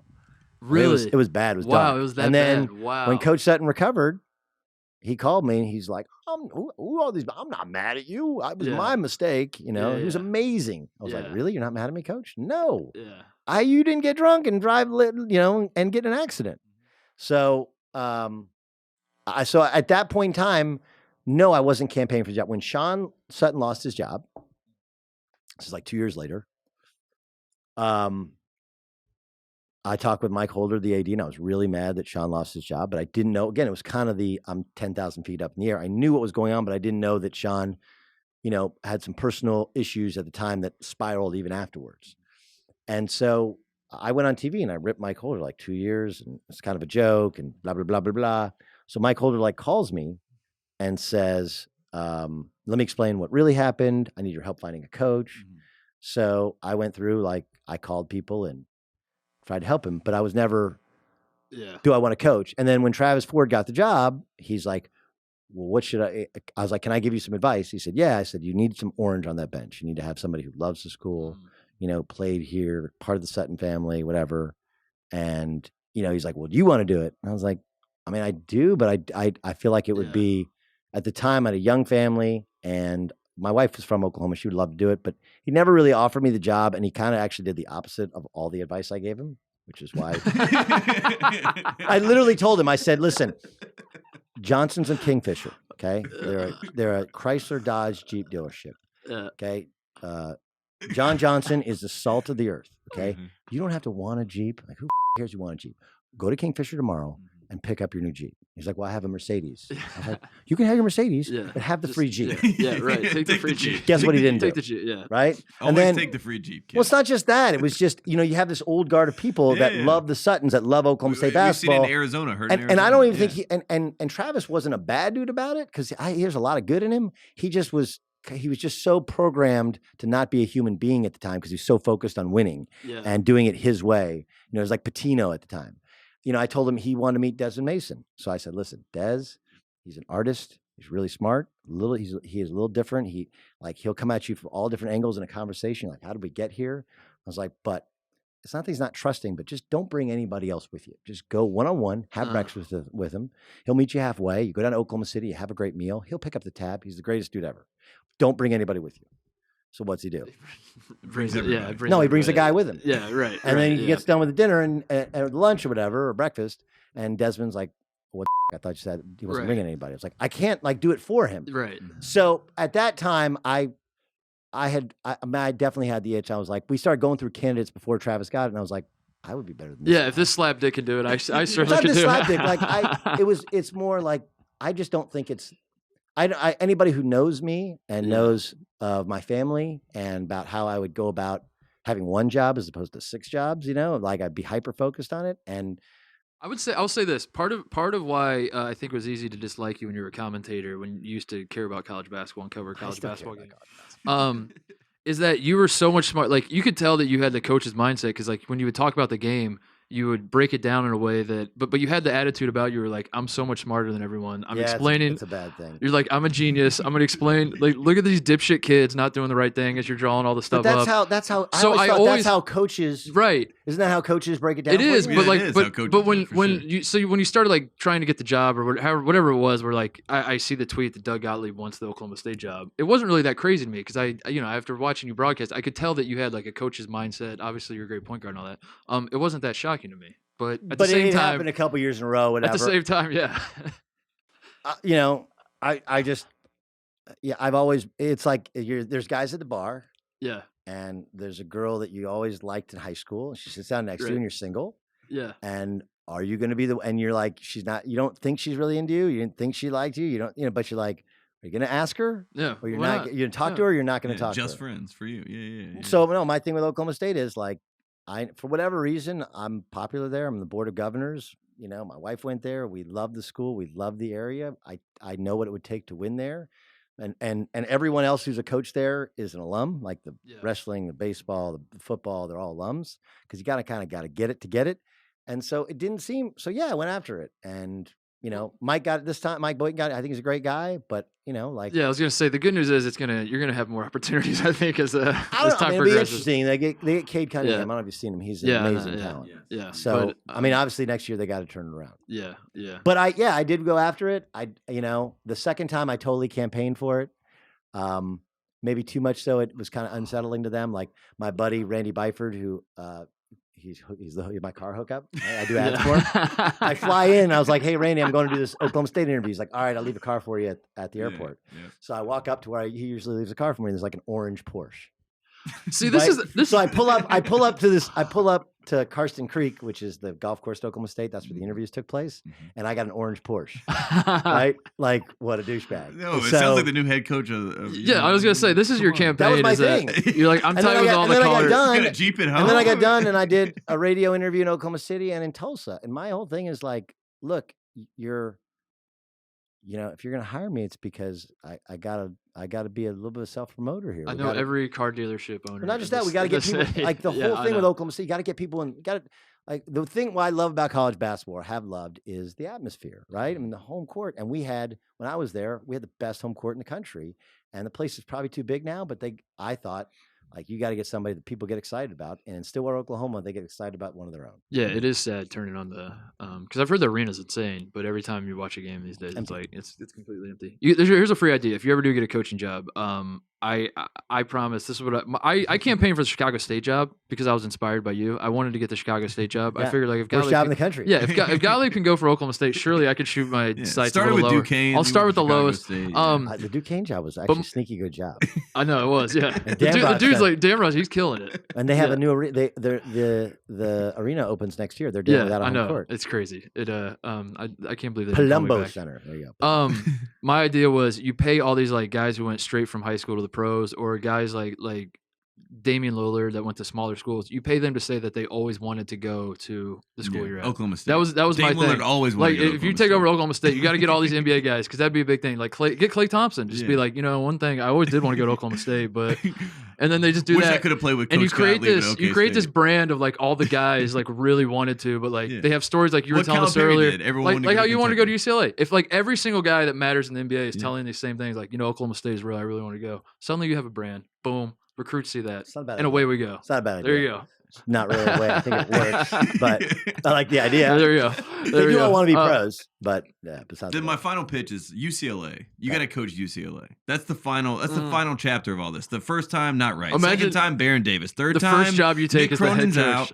Doug Gottlieb's in. never- Jim Herrick's on the bench with you. Mark Gottfried's on the bench with you, and UCLA is back. we'd be on permanent probation. Yeah, right. Gottfried and That's Herrick, what we want. That's what we want. Who is the first assistant you're hiring if you get the job? my brother. Okay. So my brother's been a assistant at Sac State, Sacramento Okay. State, San Diego State when they first got this thing going for 8 years, then Cal for 6 years, then Oregon State for I think 6 years now. Well, So Think about this That's my- campaign. and UCLA, Cowboys- we got you with you and Gottfried. Arms You- crossed. oh, We got Got you? Got you. Yeah, Got got you. hoops? Yeah, got hoops. Got hoops. Drinking milk. That'd be good. Let me ask you a question. Yeah. Okay? So like I kind of did the come clean about my credit card thing. Yeah. When you come clean about your personal demons, Yeah. like, do people bring it up to you? Yeah, Do they still bring it up to me. Does it still hurt? It's weird because like I think I'm like you where you kind of like process it and then you put it off to the side and you kind of want to like. He's like, don't worry, Yeah, I gotta send a quick text real quick. I do. Really, Tell me about your demons. No, dude. I'm sorry. I'm like, no, it's fine. I feel like you kind of like for you it's like you get it off your chest. Now I don't have to deal with this again. And then like no, but I still do. People still deal with it. No, it's I don't know. It's something that. I'm trying to think like why does this continue to haunt? Like why is it that like if you tweet right now, I'm doing the Titus and Tate podcast, someone's going to be in your reply saying credit cards. No question. Like what is it about that people won't let you move on? I would guess it's because their lives, they haven't moved on from stuff. Yeah, you know, like they're still stuck. Like I've had this when I was at CBS. I'll never forget this. I didn't get to do Oklahoma State games. Yeah. And like, well, you know, we just think it might be too close. Like, yeah. But you had me do an Oklahoma game. You had me do an Oklahoma game. Like, why is that a big thing? I was like, well, anybody who thinks I'm a homer for Oklahoma State, which is a limited number of people, would also think that I'm anti-Oklahoma. If I go to Oklahoma now, like, I bet you hate the Sooners. Like, no, my dad coached Lon Kruger. Right. I almost went to Florida for Lon Kruger. Right. I don't care. Yeah. But in their own lives, they're so like, if you go to state of Oklahoma, you're the OU or OSU, and you're still wrapped up in it. You're still kind of stuck in that same spot. Yes. Whereas we've lived another life. Right. Like I've been alive longer than I was when I was there. I have people bring stuff up to me that I forget about that. Like I in the same way covering teams, they're like, you probably hate. People bring up like Tennessee sometimes. Like you probably hate Tennessee because they beat you your last game when you were in college. I'm Florida. Like, is that right? They did? People bring up Florida. Florida beat you guys at Ohio State, so you probably still hate Florida. And I was like, yeah, man, I guess I now hate the Florida team. Yeah, 13 years later, like, that has nothing to do with anything. No, you know? don't. Yeah, so I would guess that's the thing. But you're right. Like I think I tweeted about like the debate last night. Yeah, right. Like the debate was. It's just always funny how everybody determined exactly what's going to happen in the election. Yeah, and I was like, look, 4 years ago, Trump was bragging about his hand size. Yeah. We all thought no shot, right? So I tweet about that, and then of course you look in the responses. It's just credit card city. Well, maybe we need to divert it. Maybe we need to like focus our attention. American Express should hire you to do an ad. Yeah, you know what I mean? Maybe and say, you take the power back. For a long time. If time, you make fun of yourself for it, you take the power back. Yeah, you have, but at some point it's like I'm just done. Yeah, I know. It's just exhausting. Just done. Yeah, I know. Well, here's my plea. I also think that everybody like I actually think the white guy thing like. The white guy thing is funnier. That's the thing we should be making fun of you for. But I'm not even making fun of you for that. Like that is because that is harmless. I actually will defend you on that. Can I? Can I defend you on what white guy? On the white guy perspective thing? Oh yeah. Oh, I thought you meant the white guy. No, just that you're a white guy. I thought that's where we were going. Okay, so do you want to know the white man's perspective thing? I was good. I'm ready to defend you on that. That's one of my favorite quotes. Go ahead. Go ahead. Yeah. So when I got the job at CBS. And I was very I loved where I was at ESPN at the time. Like, a lot of these guys I worked with at Fox, I was working with ESPN, and I was happy. We had a really good house. And then I had the chance to move home, and I always wanted to do CBS. I was super torn. And I won't name the executive, but one of the executives said, well, hey, think about this. When they come to you on the set, it's going to be you and Greg Anthony and Kenny and Greg Gumbel. You're actually going to bring diversity to our set. Mm-hmm. Right? And I was like, that's a hell of a line. That's great. Yeah, that is. So, you're like, stow that one away. So we do Selection Sundays, my first Selection Sunday. Yeah. That goes well. I go and do the Salt Lake Regional. That was when Wichita Southern almost beat Gonzaga, and then Wichita State does beat Gonzaga, right? So then I fly back to New York, and now I'm working with Kenny, who I know a little bit, Charles, who I don't know at all, but the second you meet Charles, you think you're his best friend. Greg Anthony, who, like you, hated me, and I don't know why. And Greg Gumbel, who's like the world's nicest, funniest dude, who has just stories galore. So I'm doing my radio show, and then and I'm in the basement where Westwood One has, because back then my radio show wasn't on TV at CBS, and I have to go upstairs to I don't know what floor it is, I think it's the third floor, to go to where the studio is. So I stop in, and Brian Jones, who does halftime for them for college football, is doing a show with Chris. I can't remember his name. Anyway, so Chris Moore. Yeah. So they're doing a show. So I come on with them and I go, hey, what do you guys think of this line? And they come to me. I'll go, I'm just here to bring diversity to the set. Right? They're like, that's funny. You're going to say that? I can't believe you're going to say it. Like, definitely say that. No one said like, dude, you shouldn't say that. You shouldn't say that at all. And I'd said other shit like the same year. You know, I criticized Tom Izzo for calling a timeout and running a play that he could have run in front of his own bench like before half. Tom Crean like sits his 3 best players in the first half. They come to me at halftime, and I'm like, you know, they're your starters for a reason. Right. That caused a bit of a stir. Like, play your starters more. Don't take all 3 of your best players out at once. Who does that? Roy Williams is the only one who does that. You know.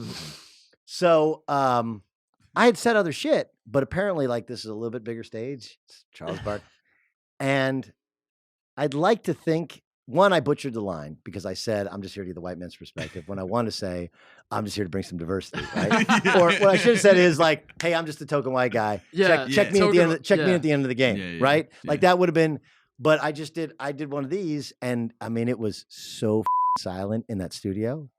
Now, here's how I will, here's what I'll say. This is what I take the most pride in, okay? I tell a joke, which like all of a sudden started a Twitter firestorm, right? Yeah, of course. And everybody's freaking out behind the scenes, and it's super uncomfortable. If you go back and you watch the segment, that's like just the first like throwaway line. What are you looking forward to tonight? Right. It's all that cheeseball studio stuff we always do. Right. Like, I just can't wait to see basketball. Yeah. It's amazing. It's incredible. Don't take shots at Seth Davis like that. Right. Like, So, please. So actually, I'll defend Seth in a second because you're both Duke guys. Yeah, you defend him. Yeah. No, I bumped him off the set. They bumped him off the set for me. Like I didn't know that when they hired me. So, if you look at that segment, I actually nailed, like, I was good the rest of the segment. I was good at interacting with people. And I was like scared to death I'm going to get fired during the break. You know? So they just come we back go to break. You're waving them off. They wheel you off. Put Seth in your place. We go to break, and all of a sudden my cell phone, I turn over my cell phone, and like there's literally 150 messages. And most of them are like, you're hilarious. I can't believe you said that shit. And then there's Seth Davis like, are you okay?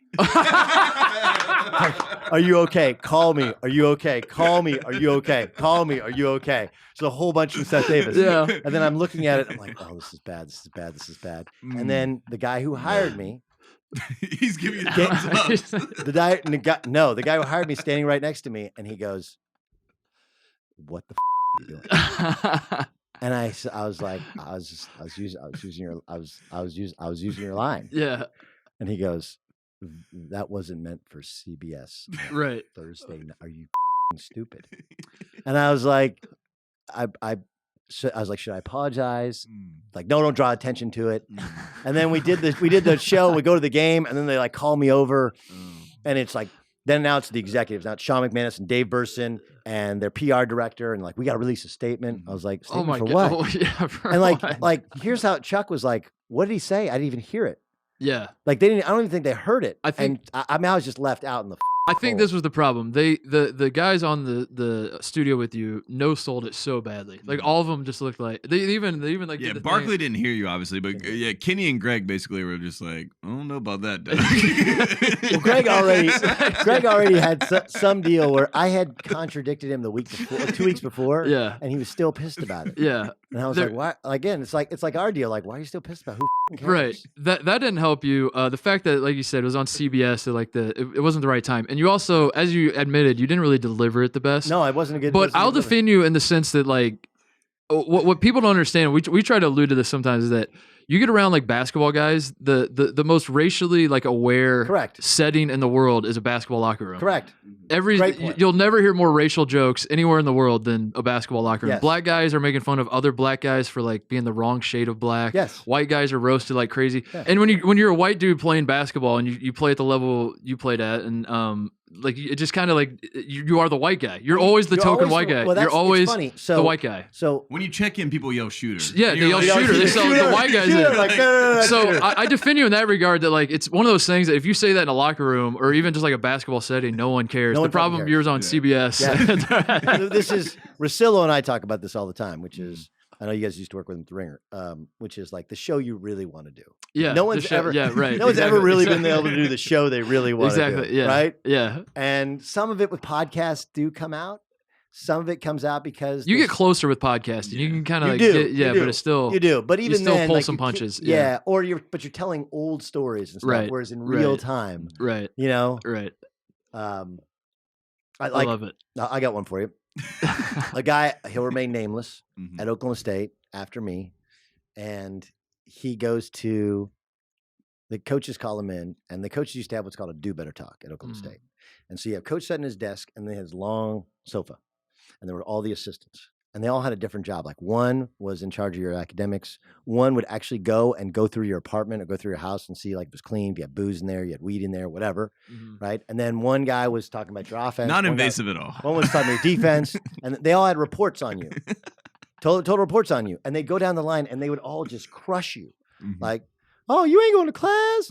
Yeah. You ain't doing shit. Like, you're about to flunk out of algebra. You know, like all these guys are getting ripped. So this one cat, he sits down and he's got $2,000 in parking tickets, right?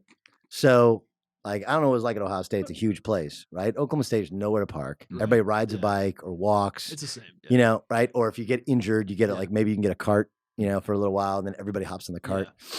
But if you have a car, like, dude, you get tickets. Like, we can't help you. You can't get your classes unless somebody plays Bursar. So coach calls him in. He's like, what is wrong, son? You're flunking out of class. You're not getting to the gym on time. He's like, you know, you got $2,000 in parking tickets. I'm going to call your mom. She's going to come get your car. He's like, Coach, it's the demon. And coach is like, well, it's the devil. We'll take it to church. It's no problem. Hey, Randall Dick. You're like, Randall, you take him to your church. Your church, he'll save him. He's like, no, coach. It's the demon. He goes, Coach, I've never seen women this pretty before in my life. He's like, I can't concentrate. Oh my I can't God. concentrate. Oh So my God. he goes, please don't tell anybody. Please don't tell my mom. I go, he's like, and it's like all of a sudden it gets quiet, right? Like, oh, well, okay, we'll get out of here and stop focusing, right? So, you think like this is safe space. Yeah. Safe space. I'm not going to talk about it. Yeah. I'm literally broadcasting a game like 2 weeks later, and this same player throws the ball away. And coach said, you stop thinking with that demon. He turns like white as a ghost, right? Oh my God. So it's to your point, like, shit you would never say to another human being. Right. Never say to another human being. In basketball, like, you're around them all the time. White, black, mixed race. It doesn't matter. Yeah. Right? Like, Miles Simon's one of my best friends, right? So when he was at Arizona, you had him, Mike Bibby, Bennett Davidson. They call themselves the Halfies, right? Because they're all half white, half black, right? But if you say that like out in public, it's like, wait, what? It's like, is that racial? Is that not racial? So yeah, I mean, that was that set me back. It's just really, No, it did. I think it's like everything else. You can use it to. I think it helped you because you came on the show. You told us we had some fun. I don't think it helped me. It helped us today. That's what matters most. I feel like I learned a lot today. I mean, honestly. Can I tell you my best Roy Williams story? Yes, please. I didn't want to bring it up because I remember the shorts on backwards thing. I did have my shorts on backwards. Yeah. That was the whole thing. And I remember what Roy Williams saying, and I like Doug. And I like Doug. I like Doug. They're cheering. Shorts on backwards. Shorts on backwards. Like, that's sinful. That's sinful to say, right? And all I said was like, hey, he lost his best friend to cancer. He's got vertigo. He's got to have knees replaced, right? Like, wouldn't be crazy that win a national championship, he walks out the door. And how it got relayed to him was I said, Roy Williams is retired. And everybody in college basketball was talking about, like, is Roy Williams going to retire? Yeah. But here's my favorite Coach Williams story. And now, look, there's another school I want to play for, and they took Ryan Robinson. And, Jock Vaughn was from this area. I idolized him growing up as well. But we play my first year at Oklahoma State. We were picked dead last, and we win the South. We only play Kansas once. We play them at our place. It's on ABC. Coach Sutton comes in. He's got the newspaper. 7 points. Vegas thinks Kansas on our floor is 7 points better than. He's like, you know what? Here's the truth. They're 10 points better than you. We're like, what the fuck? Like, dude, we're trying to win this game. When they got LaFrance and they got Pierce out in the court, they're 10 points better than you. It's like, but here's the thing. Roy Williams, we're going to take them both out at the same time. When that happens, we're better than them. And he goes, so tomorrow we play them, and you see both those lottery picks come trotting over and sitting down on the bench next to Coach Williams and getting a little Gatorade, that's our time. So And these games play on like ESPN Classic. So we start the game off, and you're so hyped. You're like dunking in warm-ups, and it's Kansas down the other end. Paul Pierce was my ABCD roommate. Eric Chenoweth, we grew up like 5 minutes from each other, kind of like rivals on Jim Rome's show. And he started a senior walk-on, fucking walk-ons. Tommy Warner, who comes in and like so nervous, he like throws the ball away twice. And then I come in, I turn the ball over, we're like down. Mm-hmm. Anyway, sure enough, we're down like 10, 12 points in the first half. Like here comes somebody gets the friends, somebody gets Pierce, and everybody, all the eyes, all 12 guys are looking at Coach, and Coach is sitting there going like, "Go time!" Right? So we cut into the lead, right? Then we go in the locker room, we're down like 4, and then start the second half. They play the 2 studs, and they get it up to like 15. He takes them out. We get it down to like 2, right? They end up beating us by I think 4 points, but it might have been 7, should have been 4, hit a 3, whatever. But it was hilarious. It was one of those things to where like he's going to do what he does, and it doesn't matter, and it works for him. But that's one of my favorite Rowan stories. Yeah, and it's funny because he still does that with Carolina. He still takes out the best players. Still puts. Do they have best players on this No, team? not anymore. Yeah, can we ask you about Cole Anthony? I like Cole Anthony. Yeah. So Cole Anthony's not been doing well, but he, I guess, started out well somewhat. I mean, the Notre Dame game was a good game, but as a point guard, what do you see from Cole? Well, he's not a college point guard. Okay, he's an NBA. He's great in the pick and roll. NBA league guard. But Carolina does not run the pick and roll. For people that don't know. They literally run the exact opposite. same shit that they ran when we played against them. Yeah, the primary break. Yeah, pretty it's much. the secondary break, right? Carolina secondary, and they have a couple options, and they run it really well. We actually stole it and ran it ourselves. And then they run that box set into a shuffle, and then there's like 5 things they run, and go ahead and stop us. Yeah. And usually it works. But I just want to say, funny thing happens when you don't have better players than the other team. It just feels so good to have you back, just like breaking down basketball on the microphone again.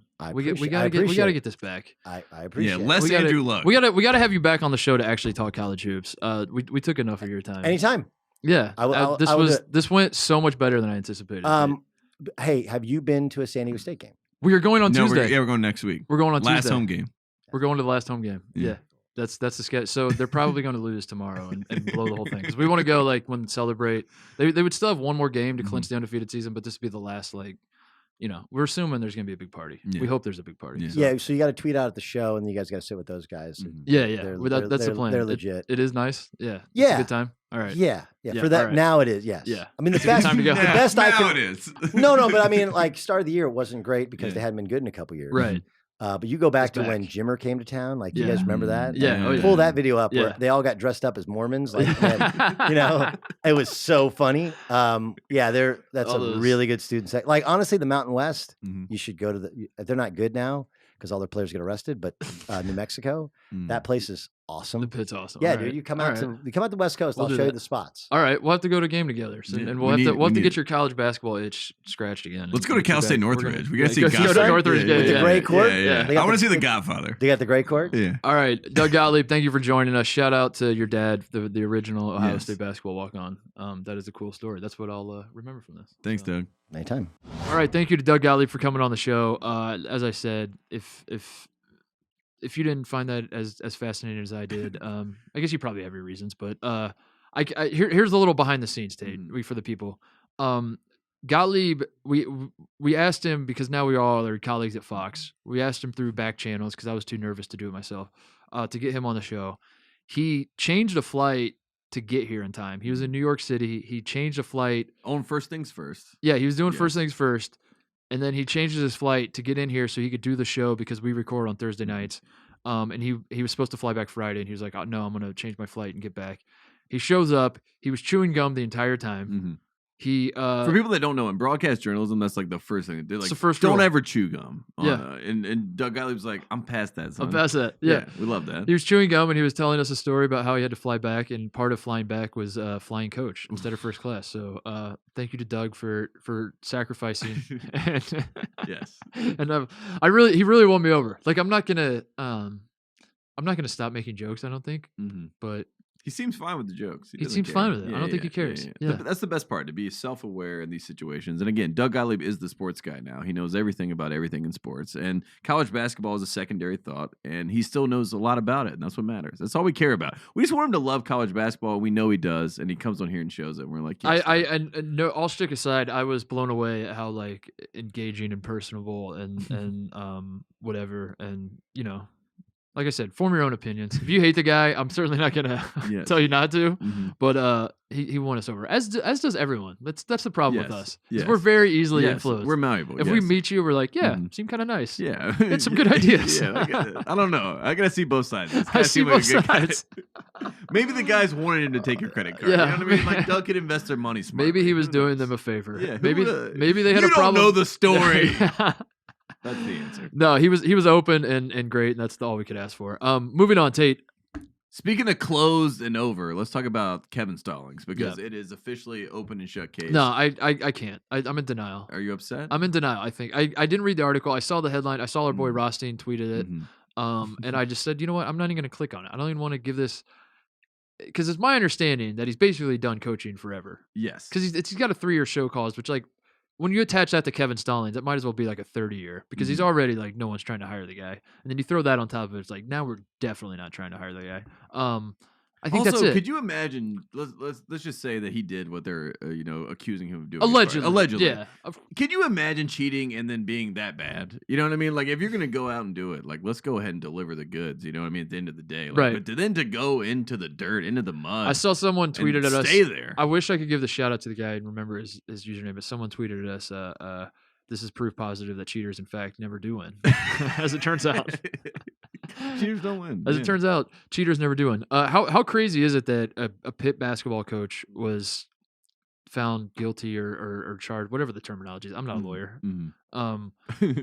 Whatever you call it. You know what I'm saying. You lawyers out there, you deal with it. You figure it out. A Pitt basketball coach got hammered for recruiting violations, and then Pitt hired Capel. Yes. Cable's like, great. I cannot believe that they would pay players to come to the school to play basketball. Cable was reading would do such a thing. Cable's reading the headline. Pittsburgh coach recruiting violation. He's like, oh shit. Paid a player to come to the University of Pittsburgh. Did you actually see what happened? Like what he was accused? Yeah, I didn't want to. Let's just be quiet. Give credence to it. It was football too, right? Everybody was it? Yeah, everybody was doing it. Yeah. Look, it's college sports. We know. Kevin, listen, come on the show. We'll give you everything you need to say. Just speak into the microphone. Say I take full responsibility. Yes, but you have to understand it was not my fault. It was my assistant's fault. But I do take full responsibility. Plausible deniability across the board. And then invite people to your softball game, your celebrity softball game. That is a good thing. I think he has more time for softball now. Yes. He has the next 3 years. We can just create. If you don't remember, Kevin Stallings loved playing softball with his players just to show them up. And just say, look who's boss. And his players are like, I hate softball. I thought we played basketball at Pittsburgh, and I thought I got paid to do this, son. Where are my checks? I don't know how often he did it, but my buddy played for him at Vanderbilt. And I played Kyle Madsen's his name. His son, Jacob Stallings, I covered at Carolina, played baseball. Yeah. Really nice guy. Really nice guy. Yeah. Plays in the major leagues. Yeah. Well, his dad. Now you see why, because he's probably playing against his dad. His dad was bombing homers on him. And he's like, son, I'm going to teach you everything there is to know about. He was a catcher. He was like, I'm not throwing pitches to my dad anymore. The other thing in NCAA rules or whatever else we're calling it, the transfer rule. Your thoughts on that? The Big Ten last year put forth a proposal where transfers it's a one-time thing. You can transfer anywhere you want. You don't have to sit out a year. The ACC is now throwing its weight behind it. It seems like it's inevitable that this is going to be a thing. There's a lot of wheels in motion that the administrators, because usually when these things happen, it's the public that's trying to push the NCAA for change, and that never works. That never. The NCAA's like, never. To hell with you. They're like, who are they? NCAA like, comes, the people. Let them eat cake. Let them all eat cake. But when it's the administrators themselves pushing for change, it seems to happen, Tate. So yes, your thoughts on this? The transfers can now go. They don't have to sit out here. Look, the answer is pretty simple. The reason that this rule is now, like you said, being pushed forward into the forefront is because the quality product of college basketball is dipping. Yep. And sometimes those top players that have to transfer sit out a year and they're in your practice and you're saying to yourself, why can Quad A Green score 30 points in practice and he won't do in the game? Coach Cal told me do in the game. Let's put him out there. So as the product drops, we need better players. The better players don't want to sit out a year, so let's let them play. And that's why it's happening. I mean, as sadistic as that may sound, that's what we need. Dude, are mid-season transfers allowed? I wonder Yes, if that's what we need. Trades. Let's just that- go that ahead and is- do it. I didn't even think about Let's that. just do it. As we were Right now, Garrison Brooks. All right. He's on the trading block Mhm. for us. Cole Anthony, everyone on that team, who wants him? Like, you know what I mean? Like, let's figure out. Let's just start doing that in the middle of the season. as I brought it up, I was thinking just the implications of a guy transferring after a season and then now he's going to be eligible to start. Mhm. What about a guy transferring as semester? Yes. That's going to be amazing. That you could just And if you do transfer- it, you have to transfer in conference against a team that you have to play You're your going old to play, team. Yes, yeah. exactly. That'd be I fantastic. transferred to Georgia and now I have to play Kentucky next week. That would be fantastic. And Coach Cal is not happy because I signed onto the portal. That's the best part of the transfer portal. It's like these guys just sign onto it and just put Portal. their names in. Kevin Stallings 5 years ago looking around. It's like Cam Johnson's in the portal. What the? Is that what MySpace is used for now? What if they use the Yeah. MySpace infrastructure and it's just Transfer. coaches have their NCAA. top 8. Yes. They list they make their own little pages of Yes, I'm guys go click on available it. Yeah. online, right on my wall. put a What, white what do they message. have? What was it? What was it on? Is this comments? Right? I don't Well, remember. on MySpace, Facebook was a wall, but I think MySpace was just Yeah. comments. I don't know. Yeah, It was I all about the remember. song. If you had a good song, that How was do all I that not mattered. remember? What did you do on? The song really mattered. Yeah, yeah. song, I had a yeah. playlist on. I think I still have a playlist on mine. Oh my god! I mean, I haven't checked That's in like fantastic. 18 years, but we'll see. Do we have a Pac-12 update? No, that's gonna be so. Here, Doug Gottlieb took the Pac-12 update this week. So basically, if you like the Pac-12, blame Doug Gottlieb because he talked about UCLA, and in my mind, checks the box. But next Tuesday, there will be a full throttle, nothing like you've seen before, Pac-12 Ooh, update that's a sell right there. featuring Bobby full Hurley. episode? Are we getting a full- no. Okay, all right. A full 8 minutes of Bobby Hurley talk next Tuesday. Tune in. I can't wait. Yes, I can't yeah. wait. Hey, that's Oh, right. speaking of show calls penalties, they're coming to Tempe. Anything else? Or should we get to Moses? Let's get to Moses. Yeah, yeah. Moses is here in the building. Last week, should we recap what happened last week? You might remember What happened? my dog, my golden retriever Moses. If you're listening to this on the podcast feed, as a reminder, you can watch us on Fox Sports YouTube page, where we put all of our shows. You can watch our interview with Doug Gottlieb even. Is there? Doug Gottlieb had no idea he was on camera, by the way. So Yeah, if he you watch really that didn't. interview, you're gonna see real Doug. He really didn't. It's great. It's fantastic. Moses last week we had him. He's here right now. He's laying down. He's lurking. We had him pick the games involving teams that have two dog mascots playing each other. Mhm. So last week we had, I believe it was Samford versus the Citadel, Yes. and he picked Samford. Samford won, Congratulations, Moses. and then he picked between Georgetown and Butler, and he picked Butler, but Georgetown pulled the upset in Eagle Fieldhouse. But if you remember Tate, he was unsure. He was staring at the Butler thing for like what felt like an eternity, and then he finally took the Butler treat. So and that was maybe, an Indiana bias from his father, I think. I think he was confused. I think he thought Ahoya was a dog and he wanted to pick Georgetown, but then he's like, "Nah, I got to go with what I know." And a bulldog, and he picked a bulldog. So anyway, I'm going to set up Moses again. I got to pick him up. Yeah, again. this is my favorite part of the show. This is Moses, first we get the treats. Then Moses is like, "I've been sleeping. What is going on, Dad? I didn't know I was gonna have to do this much content." Oh. He's standing. He's not sitting this time. Yes. Are we just gonna do standing? Why not? Yes, Let's yes, roll all day. yes. All right. What are the games we got? All right, we got Bryant Bulldogs St. Francis Terriers. against the Okay. St. Francis Terriers. So this one on the left is going to be Bryant. This one is going to be St. Francis. Yes. Moses, keep your head up. Don't cheat, Moses. Don't cheat. Don't pick one before Please it's don't time cheat. to pick one. Please be sincere with And your picks. here we go. Bryant. Go ahead, Moses. Come on, Bryant. Please. Okay, Moses. Moses, Moses, eat the you treats. know which one. Eat the treat. He wants no part of this game. Yeah, he's not He wants- watching. he wants Moses no- out Moses, on this okay, game. pick one. Pick one. Moses, okay. Moses, Bryant. Okay. Bryant. Yeah, it's Bryant. Bryant is the winner.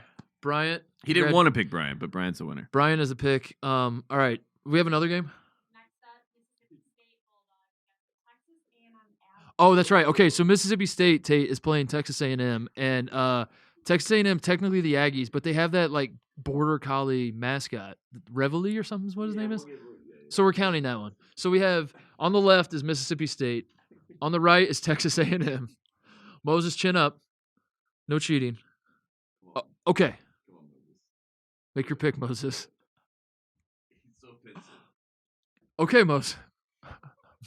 Moses. He's abstaining. He's officially abstaining. He wants no part of this. He's done. Moses, can you speak? Can you speak? Speak. Speak. Speak into the mic. Speak. There it is. So there it is. There's the official pick. He picked Bryant to beat St. Francis. I believe that game is on Friday. And a pass for and the then other he guy. passed. He wants no part of Buzz Williams versus Ben Howland. He said, I don't like their brand of basketball. I'm out. The SEC can kick rocks. Yeah. I am abstaining. That is a stay away pick if I've ever heard of one. Love it. Anything else before we go, Tate? Oh, no, nothing at all. Moses, just keep being a leader of men. Moses. Oh, my God. Great for the Retrievers. He has completely taken over the show. I love it. All right, we'll be back on Tuesday with Tate's 8-minute Pac-12 update. Thanks for listening. See you guys. R.I.P. Bobby Hurley.